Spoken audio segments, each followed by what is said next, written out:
আসসালামু আলাইকুম viewers, welcome back. তো আবারও নতুন একটি জব সার্কুলার নিয়ে হাজির হলাম আপনাদের সামনে।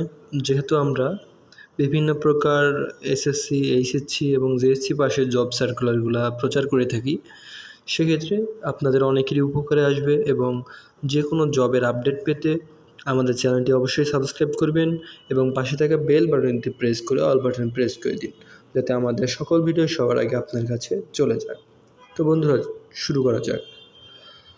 তো দেখতে পাচ্ছেন, রেলপথ মন্ত্রণালয়ের অধীনে নিম্নোক্ত পদে সরাসরি নিয়োগের জন্য শর্ত সাপেক্ষে প্রকৃত বাংলাদেশি নাগরিক নিকট হতে নির্ধারিত ছকে অনলাইন আবেদন করার জন্য আহ্বান করা যাচ্ছে। অর্থাৎ রেলওয়ে মন্ত্রণালয়ের নিম্নের যে পদ দেওয়া আছে, বাংলাদেশি নাগরিক হলে আপনারা এখানে আবেদন করতে পারবেন।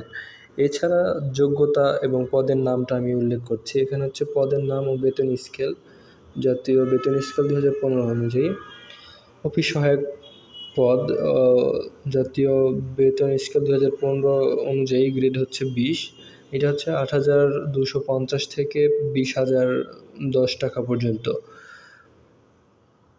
তো বয়স দেখতে পাচ্ছেন 18 থেকে 30 বছরের মধ্যে এবং পদের সংখ্যা রয়েছে 9টি। শিক্ষাগত যোগ্যতা ও অভিজ্ঞতা দেখতে পাচ্ছেন এসএসসি অর্থাৎ মাধ্যমিক স্কুল সার্টিফিকেট বা এসএসসি পাস হলেই হবে।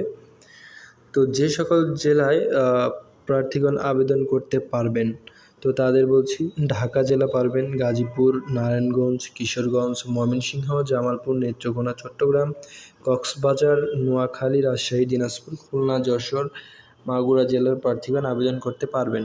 এতিম ও শারীরিক প্রতিবন্ধী কোটায় সকল জেলার প্রার্থী আবেদন করতে পারবেন।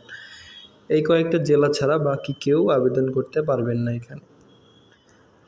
তো এখানে শর্তাবলী যদি দেখি, সাধারণ প্রার্থীর বয়স 31/3/2024 তারিখে অবশ্যই 18 থেকে 30 বছরের মধ্যে থাকতে হবে। তো এবং অন্যান্য ইয়েগুলো দেওয়া আছে, আপনারা এগুলো পড়ে নেবেন। তো তাদের আবেদন করার জন্য তাদের যে ওয়েবসাইটটা দেওয়া আছে, আপনি আমার ডেসক্রিপশন বক্সে পেয়ে যাবেন। ওয়েবসাইটে গিয়ে আপনি আবেদন করলে হয়ে যাবে।